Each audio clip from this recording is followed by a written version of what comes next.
Assalamualaikum warahmatullahi wabarakatuh. Salam daya semesta Lasdal Nusantara.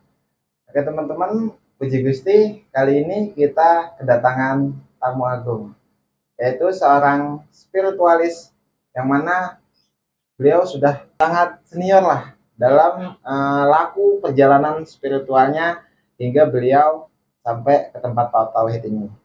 Nah, beliau ini bertinggal lumayan jauh dari sini, teman-teman. Beliau adalah orang Bogor, yaitu di kampung Cibung Bulang. Langsung aja untuk mempersingkat waktu, kita ngobrol-ngobrol asik sama beliau sambil kita menanyakan pengalaman-pengalaman beliau selama mencari kebenaran atau kesejatian ya Pak? Kesejatian. Oke teman-teman, saya persilakan untuk Bapak memperkenalkan diri Bapak kepada saudara-saudara kita. Terima kasih pembawa acara. Saya perkenalkan diri, nama saya Bambang Prijono. Saya tinggal di Cibung Bulang, Bogor, Kampung Cisaur, Desa Cimanggu 2. Kedatangan saya sangat berterima kasih diterima berkunjung di rumah yang mulia ini. Adalah rumah saudara Pak Ketum grup Losdol Nusantara. Terima kasih Pak Bambang atas perkenalan dirinya. Jadi gini Pak, kami dan para penyaksi ingin mengetahui pengalaman Bapak selama berspiritual. Bapak bisa dijelaskan dengan kelapangan dan kepolosan hati Bapak? Ya, Pak. Baiklah, Pak Fikri ya, Pak, dan teman-teman semua yang menyaksikan kami berdua di sini, ya, dan teman-teman yang lainnya. Saya akan menceritakan pengalaman saya tentang perjalanan hidup saya, ya Pak, bisa menemukan keilmuan hidup, ya, keilmuan hidup, ya Pak. Saya spiritual, saya katakan spiritual itu adalah menemukan keilmuan hidup, ya Pak. Bagi saya, memang setiap orang kalau ingin menemukan keilmuan hidup, ya, itu memang butuh apa ya, perjuangan, niat atau memang sudah dari kecil ya. Memang saya ini dari kecil juga, dari kecil itu sudah punya pertanyaan gitu, ya. sudah punya pertanyaan, ini saya hidup ini apa sih maksudnya gitu, ya. Terus termasuk juga apa tentang Tuhan itu dari kecil sudah bertanya-tanya. Nabi, terus orang-orang suci, orang-orang mulia, itu dari kecil bertanya bagaimana seperti itu, bagaimana bisa seperti itu dari kecil ya. Sehingga dengan mungkin otomatis mungkin ya, secara dari kecil itu memiliki memiliki banyak pertanyaan ya, Pak. Memiliki banyak pertanyaan sehingga itu terbimbing mencari mencari kebenaran hidup itu sendiri. Yang pertama, nih ya, perjalanan hidup saya itu dari rajin beribadah. Itu perjalanan saya dari rajin beribadah, beragama ya, beragama saya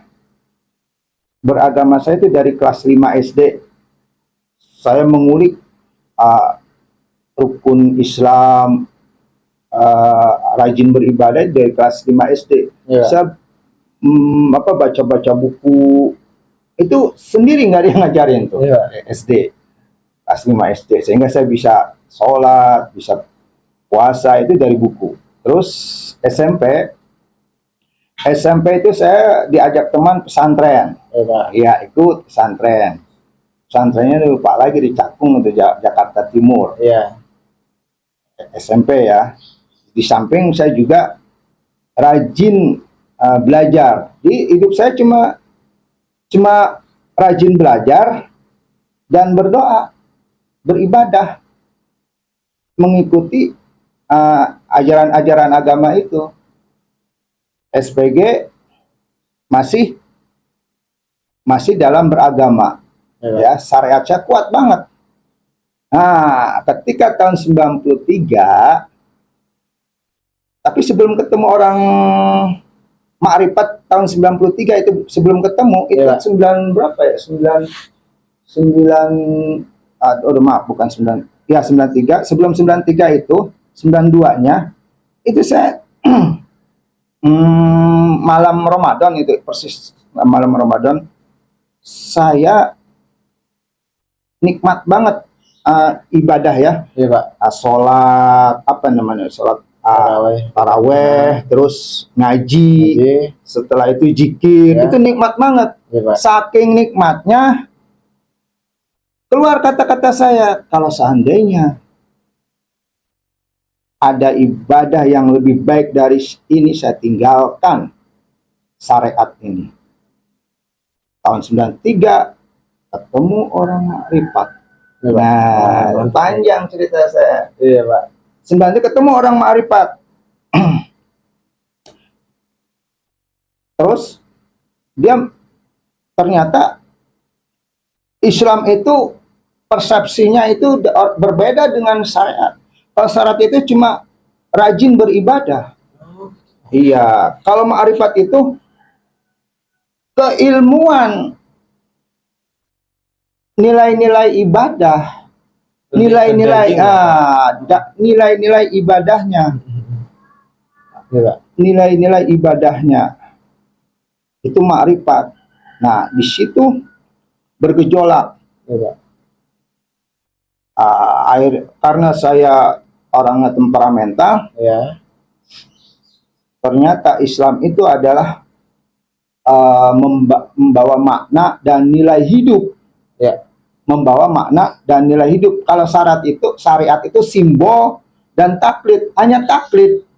Di situ saya rame. Saya dianggap belajar sama orang Ma'rifat, kecium orang syariat. Kecium, karena saya memang orangnya temperamental. Udah pamer duluan. Udah pamer duluan, udah artinya merendahkan lah. Akhirnya apa? Terjadi tragedi Ma'rifat. Yaitu orang-orang Ma'rifat dikepung oleh orang-orang syariat. Kepung tahun 93 itu. Termasuk saya dianggap sesat, dijebloskan ke polisi. Oramil. Itu atas dasar apa tuh, Pak? Atas dasar karena saya merendahkan syariat. Jadi orang-orang syariat nggak nerima, sehingga saya disebut sesat. Menyesatkan gitu ya, Pak. Karena memang saya kan jiwa muda waktu itu. Pak, masih menggebu-gebu untuk mencari kebenaran hidup. Sedangkan Ma'rifat itu memang berbeda dengan syariat. Kalau syariat itu cuma taklid, tidak memahami nilai Islam itu. Hanya kulit ya Pak? Iya, hanya kulit itu. Iya, sehingga saya kaget banget. Kenapa saya kok pokoknya seperti ditipu lah. Iya, Pak. Saya capek-capek dari SD sampai ini kok hasilnya nggak ada apa-apa. Iya, Pak. Syariat itu nggak ada apa-apa. Saya cuma menjalankannya saja. Sedangkan makrifat itu, kita harus memiliki nilai-nilai hidup yang luhur, Iya, Pak. berakhlak. Ya, akhlakul karimah. Ya, Pak. Itu makrifat itu. Iya, Pak. Sedangkan syariat itu asal ibadah aja. Asal ibadah aja, sehingga menganggap kita suci. Ya, Pak. Orang lain Nggak benar. Jadi kita merendahkan Iya. orang lain, kita yang paling benar, paling suci. Sedangkan makrifat, di situ saya berontak. Karena berontak, karena jiwa muda, akhirnya pergesekan dengan masyarakat. Maka saya sebut tragedi makrifat 93. Saya sama orang makrifat dimasukin ke polisi, ke Koramil, tapi setelah itu karena orang makrifat itu ada gegedenya, ya Pak, dan saya dianggap tidak bersalah, ya udah keluar. Tidak bersalah. Apa yang saya nggak punya ajaran apa, nggak punya ajaran apa-apa. Ya. Cuma aplikasi dari syariat itu apa? Ya. Bukan hanya taklid, Ya. tapi nilai hidup. Jadi gini. Jadi nggak, itu. Ini ya Pak. Jadi maksud Bapak, sebenarnya Bapak ini menceritakan apa yang Bapak alami dan kekecewaan Bapak. Betul. Oh, ternyata saya capek-capek bertahun-tahun belajar begini, ya kan? Bukannya saya merendah, malah saya meninggi. Maka dengan kesombongan saya, bahkan saya mengkafir-kafirkan, menyalah-nyalahkan, meneraka-nerakakan orang. Pasti pernah dong Pak? Udah pasti. Iya, udah pasti itu. Ketika pada saat Bapak itu menemukan bermakrifat ya Pak, Bapak mengalami ledakan atau goncangan yang dahsyat. Betul. Ternyata Islam itu bukan seperti itu. Islam itu bukan seperti itu. Nah, kan saya itu kan setelah tragedi makrifat, ya, itu mencari itu masing-masing. Karena kan kita udah dibubarkan oleh masyarakat gitu. Mencari masing-masing, ya udah. Saya cari sendiri. Ya, Pak. Ini saya 93 saya menenangkan diri. Ya, sambil kalau ada pemahaman yang sangat saya pahami ya tentang nilai-nilai, saya catat. Ya, Pak. Saya catat. Termasuk buku-buku saya, hasil catatan saya bukan karang-karangan saya, tapi pemahaman saya yang dalam saya catat. Ya, Pak. Sampai kepala sekolah saya namanya Pak Jayusman itu ya, Pak. Kepala sekolah saya itu buka-buka catatan saya. Pak Bambang, ini catatannya jero amat ini. Jero itu artinya apa Pak? Ini catatan sangat dalam nilainya. Itu sangat dalam. Sangat dalam nilainya Pak Bambang. Saya diem aja. Gitu. Nah, jadi 93 sampai tahun 2000 itu saya sudah tidak bersyariat lagi. Jadi dari 93 di tragedi makrifat itu saya tidak bersyariat lagi. Saya buang, saya ambil makrifatnya, yaitu nilai-nilai hidup. Ya, Pak. Nilai-nilai hidup. Nah, sampai ketemu tahun 2000, ya, Pak. Sampai ketemu tahun 2000 itu ada ngaji Roso. Ya, saya tahu ngaji Mas Bonang, Mas Yunus, saya dengerin. Ya. Terasa sejuk. Masuk gitu Pak. Masuk sekali. Mudah diterima. Mas Bonang sama Mas Yunus itu sejuk. Ya. Wah, ini makin mantep aja ya. Makin meledak, makin mantep aja. Ya. Nah, 2021 saya ikut pelatihan Mas Bonang. Ya. 2021 itu bulan apa? Januari, maksudnya dia pas Januari itu. Ya. Berbarengan dengan Pak Ketum. Sebelum ketemu Mas Bonang, saya ketemu dulu Pak Ketum. Ya. Jadi Pak Ketum itu kenangannya sangat kenangan pertama sebelum ketemu Abah Bonang. Ya. Setelah ketemu Pak Ketum, kita masuk ke pelatihan bersama-sama. Nah, di situ tambah apa ya, nilai-nilai hidup itu tambah berarti. Ya, nilai-nilai hidup. terutama saya belum kenal meditasi itu apa betul meditasi. Belum Saya praktek ya? belum praktek pada saat itu oleh Mas Bonang dipraktekkan meditasi. Praktekkan meditasi. Akhirnya saya terasa tenang banget, damai. Iya. Tenang, damai. Nah, setelah pelatihan Mas Bonang, masih tahun itu saya ikut pelatihan Mas Yunus. Nah, pelatihan Mas Yunus. Saya masih belum puas dengan apa itu Pencapaian, ya. pencapaian hidup itu Iya, apa Pak. sih? Iya, Pak. Masih belum puas. Apa itu meditasi? Apa itu hidup? Apa itu kesadaran? Masih haus ya, Masih Pak. haus. Iya, Pak. Saya cari YouTube, Iya. dengerin tokoh-tokoh spiritual tentang kesadaran, Iya, Pak. tentang nilai-nilai hidup, tentang meditasi seperti apa, tentang Islam itu sendiri yang sebenarnya apa. Iya, Pak. Islam Ma'rifat dari mana? Dari Herman Jambek dulu itu. Herman Jambek. Iya, Pak. Nah, terus banyak Yang Weldo. Ya. Di situ muncul lagi banyak tokoh spiritual tentang kesadaran, tentang meditasi. Saya ikutin bermain jiwa Trihandoko, bagaimana bermeditasi, titik nol, titik Ya. keseimbangan itu. Berarti saya ikuti. semuanya udah. Iya betul. Semua tokoh spiritual yang di YouTube saya simak, Ya, Pak. saya dalemi. Iya, Pak. Saya simak dan saya dalemi. Akhirnya sampai sekarang itu udah saya resmi Menyatakan diri bahwasanya hidup itu adalah menemukan keilmuan hidup yang sebenarnya.